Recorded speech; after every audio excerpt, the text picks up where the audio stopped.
The United States prisons house not only regular criminals who committed all sorts of crime, but also the promising, famous, and world champions in boxing history.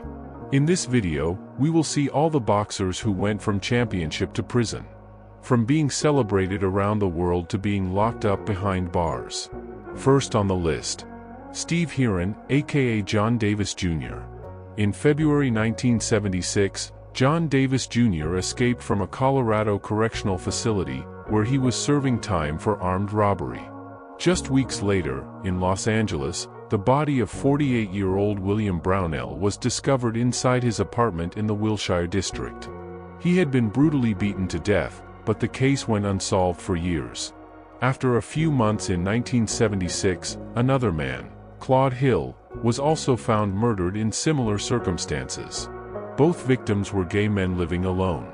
At the time, police failed to connect the killings, and it went down without a trace. By the late 1970s, John Davis Jr. had disappeared, but under a new name, he was becoming famous. Adopting the alias Steve Heron, he emerged in the boxing world as a promising super lightweight. He made his professional debut in Houston, Texas, on the 13th of November, 1979. Over the next few years, with 24 wins in 28 fights, 18 of them by knockout, and only 4 losses, Heron climbed the ranks. He even secured a decision victory over future WBC world champion Bruce Curry in 1981. To the boxing world, Heron was a quiet, disciplined fighter, but to the FBI, he was a ghost, one of America's most wanted fugitives. It took only a few years, but the truth eventually caught up. In June 1984, federal agents arrested Steve Heron at his apartment in Atlanta, Georgia. Fingerprint evidence had finally linked him to the 1976 Los Angeles murder of William Brownell. Once in custody, his true identity as John Davis Jr., an escaped convict and suspected double murderer, was revealed. The trial began years later. In October 1988, Davis was convicted of second-degree murder and robbery in the Brownell case by a California jury. He was scheduled to be sentenced on the 2nd of December, 1988. That same year, prosecutors began building a separate case linking him to the murder of Claude Hill, although no conviction was publicly reported in that case. John Davis Jr. remained in prison into the 2000s. In 2004, he was convicted again, this time in Georgia, for aggravated assault. That conviction was affirmed in 2006. He is currently serving a 24-year sentence. James Scott Jr. James Scott was no ordinary convict. In fact, in the late 1970s, he was the only ranked boxer in the world fighting from behind prison walls. But long before the bright lights of TV cameras found him inside Rahway State Prison, Scott's story began in Newark, New Jersey. Born on the 17th of October, 1947, and raised in the Felix Fuld housing projects, Scott was the second of 12 children. He dropped out of school in the 7th grade, and by age 13 was already in and out of juvenile institutions. By the time he reached 15, he'd been declared incorrigible and sent to Trenton State Prison. The streets of Newark had shaped him, but prison forged something else. It was behind bars that he found boxing. His early years saw bouts with notable names, including a sparring match with Reuben "Hurricane" Carter. By the early 1970s, Scott had been paroled and moved to Florida, where he joined a state-sponsored rehabilitation boxing program. Under the name James Scott, he built a record of 10 wins, no losses, and was rising fast through the light heavyweight ranks. But it all collapsed. In May 1975, Scott was arrested in Newark and charged with the armed robbery and murder of Everett Russ, a drug dealer found shot in the head. The robbery charge stood, but the murder charge didn't, at least, not yet. He was convicted of the armed robbery, declared a habitual offender, and sentenced to 30 to 40 years in prison. He was transferred to Rahway State Prison in New Jersey in 1977. But prison didn't end his boxing career, instead it propelled it. The prison's warden, Robert Hatrack, helped form the Rahway State Boxing Association and placed Scott in charge. Promoter Murad Mohammed arranged for top fighters to come in and face Scott on national television. In October 1978, Scott stunned the boxing world by defeating WBA #1 contender, Eddie "Flame" Gregory inside Rahway's walls. He went on to defeat several other ranked fighters and climbed as high as #2 in the WBA rankings, while still incarcerated. He had a total of 19 wins in 22 fights, 10 of them by knockout, and only had 2 losses, and 1 draw. A very worthy career, yet the past wasn't done with him. In early 1981, Scott was retried for the 1975 murder of Everett Russ. This time, the verdict was different. On the 4th of February, 1981, a jury found him guilty of murder, and on the 20th of March, 1981, in a New Jersey courtroom, he was sentenced to life in prison. The World Boxing Association dropped him from their rankings. His career ended the same way it started, behind bars. Scott remained in prison for nearly 3 decades, finally released on parole in 2005. He died on the 8th of May, 2018, at the age of 70. Clifford Etienne. Before his rise in the ring, Clifford Etienne had already tasted life behind bars. At just 18, he was sentenced to 40 years in a Louisiana penitentiary for armed robbery. He was part of a group that held up a shopping mall in Baton Rouge with semi-automatic weapons. Inside Angola prison, he turned to boxing, dropping over 100 pounds and rebuilding his life from the inside. While in prison, he was a member of the Gunslingers prison boxing team in Louisiana, and reportedly had a whopping 30 wins and 0 losses prison record. After serving around 10 years, he was released on good behavior, and the world watched as he transformed from inmate to professional prizefighter. Etienne's boxing career took off fast. Nicknamed the Black Rhino, he racked up wins with an aggressive and crowd-pleasing style. By 2003, he was stepping into the ring with legends like Mike Tyson, although Iron Mike knocked him out in just 49 seconds. After a few more losses, his boxing momentum faded. And so did his life outside the ring. Before his downfall, Etienne won 29 matches, 20 of them by knockouts, and lost only 4, with 2 draws. His last fight was against Nikolay Valuev, the Beast from the East, who would go on to become the WBA champion, stopping Etienne in the 3rd round of their fight in Germany in May 2005. On the 11th of August, 2005, Etienne spiraled into chaos in Baton Rouge. High on crack cocaine, he attempted to rob a check-cashing business, tried carjacking a vehicle, then broke into a dry-cleaning shop. When confronted by police, Etienne shot at the officer, though the bullet missed, and was subdued after a struggle. He was arrested that same day and charged with armed robbery, attempted murder of a police officer, and other felonies related to the spree. In July 2006, Clifford Etienne stood trial in Baton Rouge. He pleaded guilty to armed robbery, attempted murder, and multiple other charges. He was sentenced to 105 years in prison without the possibility of parole. Today, Etienne is serving his sentence in the Louisiana State Penitentiary at Angola, the same place where he first found boxing. Randy Carver. Before the spotlight.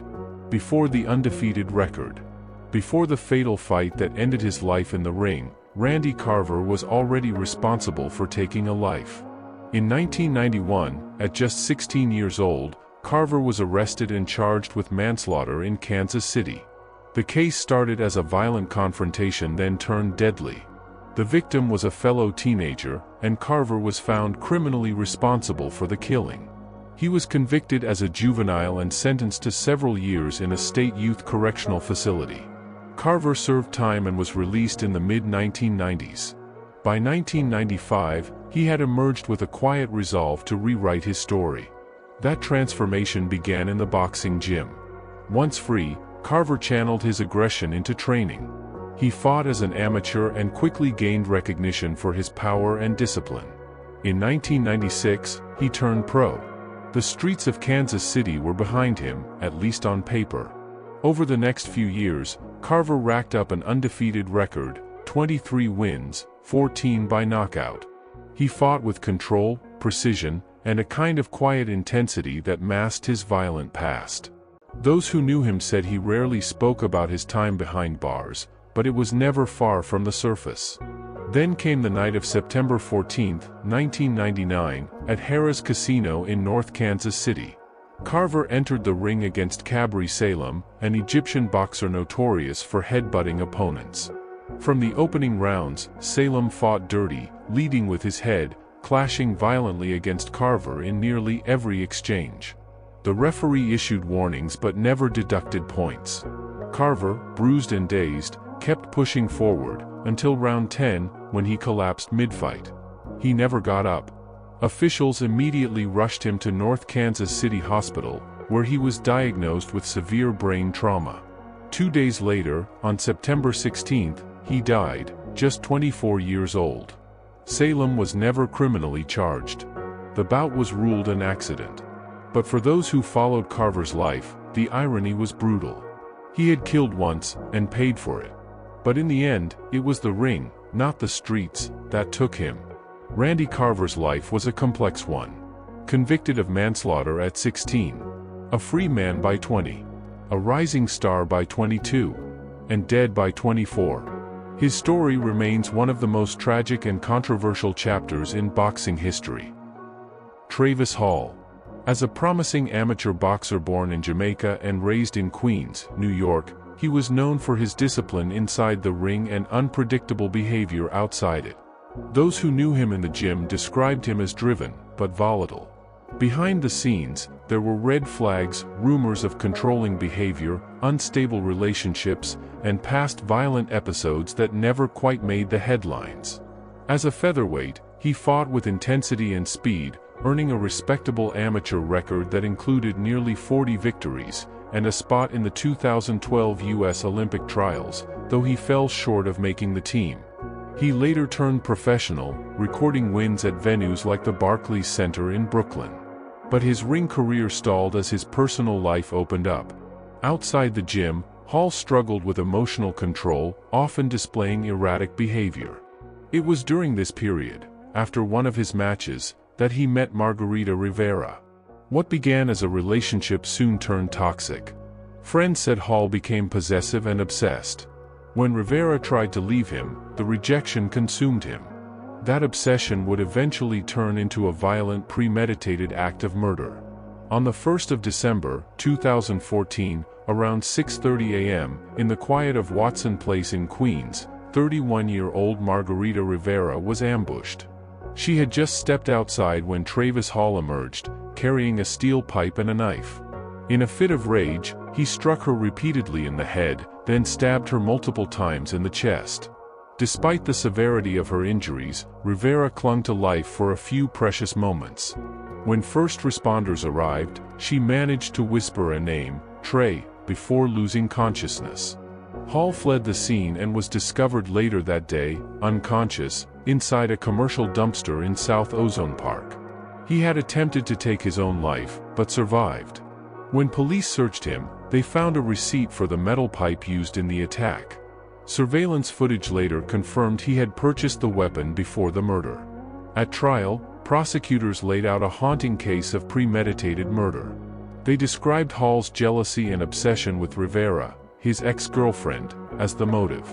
The evidence was overwhelming: DNA, video footage, the recovered weapons, and Rivera's dying statement.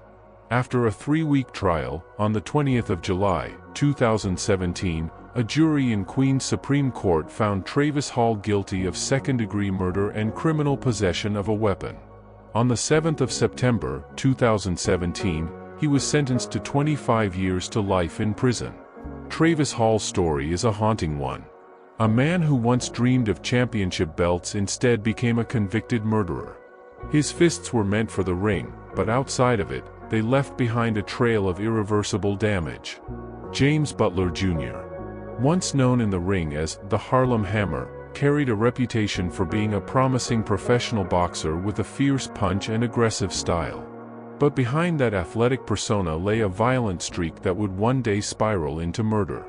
Butler first gained infamy in the boxing world in 2001, not for his skill, but for an incident that shocked the sport.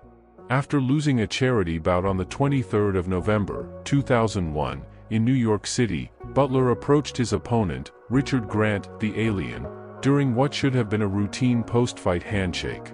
Without warning, Butler removed his gloves and sucker-punched Grant in the jaw, breaking it and causing a deep laceration.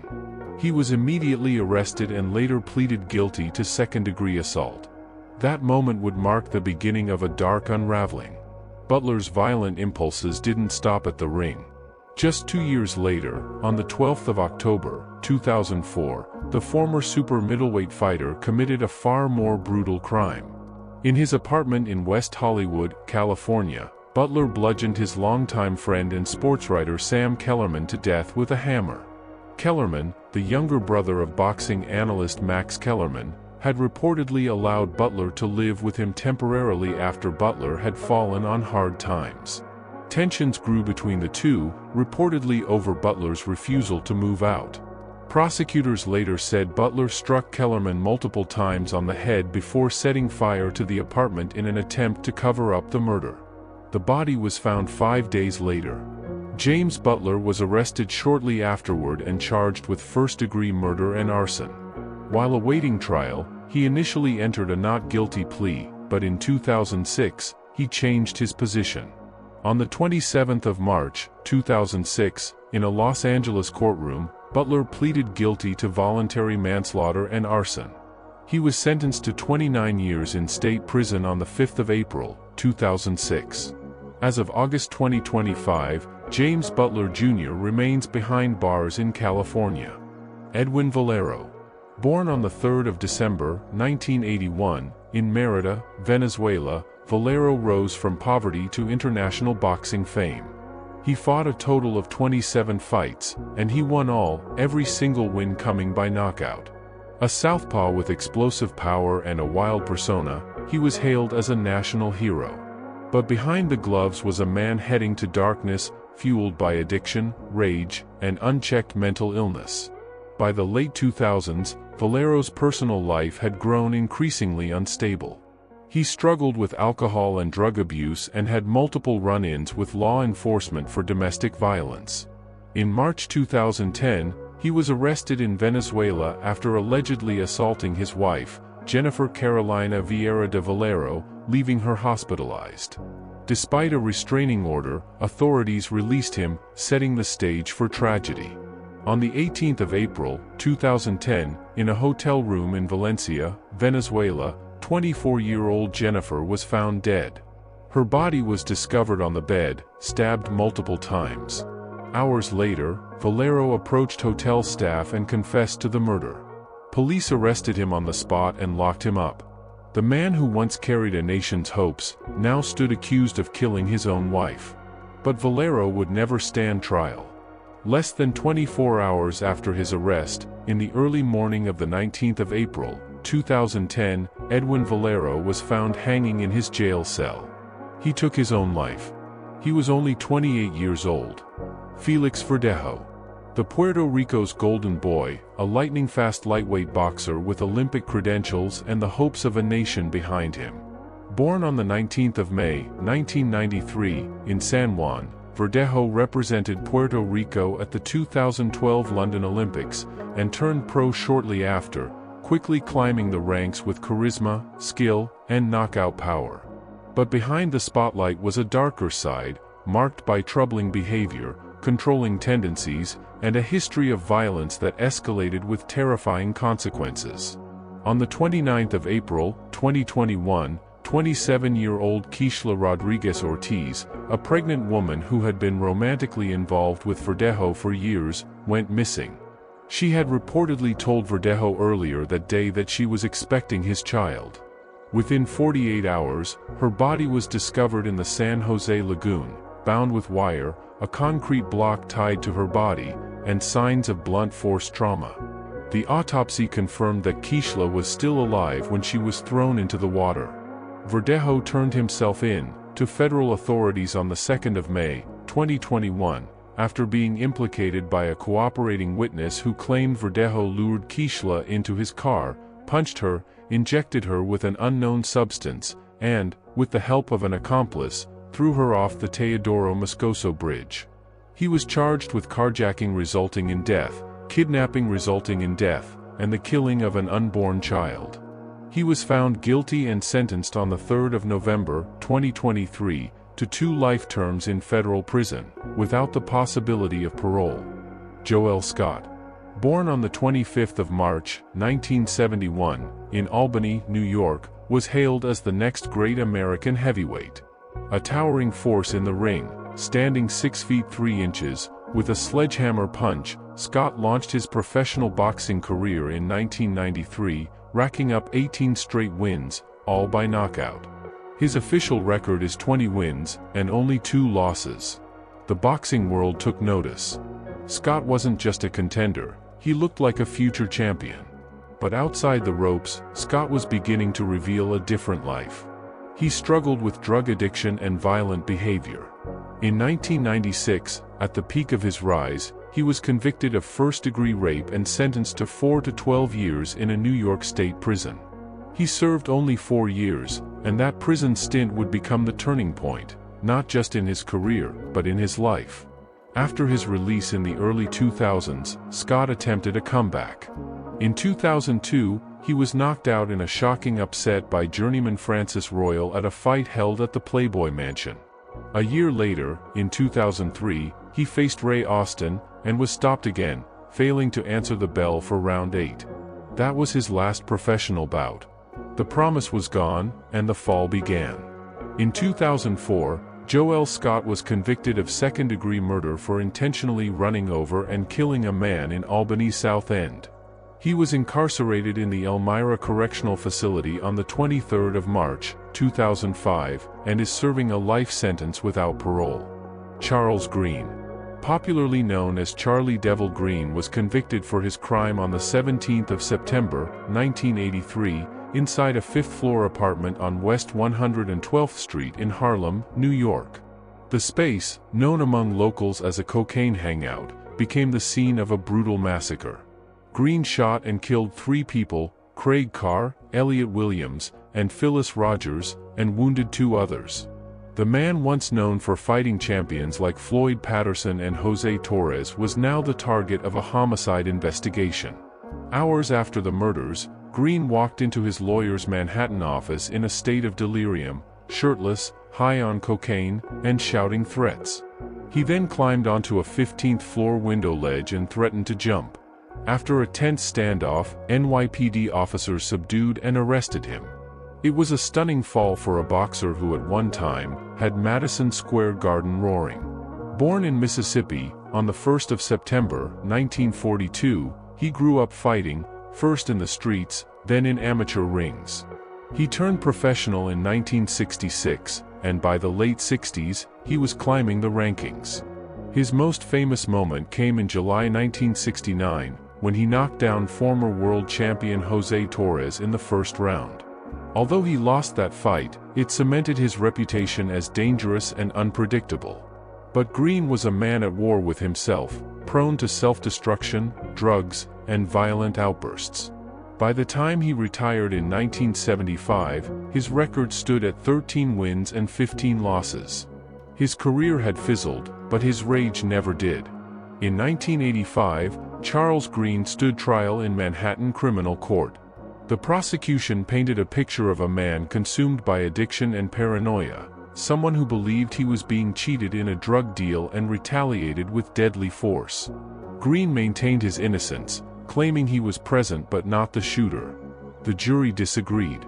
He was convicted on 3 counts of second-degree murder and 2 counts of attempted murder. The court sentenced him to 45 years to life in a New York State prison. Once feared in the ring, Charlie Devil Green now spends his days behind bars. Glad you stayed to the end. If you want to see more videos like this, where we break down real crime events in the United States, then I'd be more than happy to see you subscribe to this channel. Like this video, and click the bell icon to be the first to know when the next video drops tomorrow.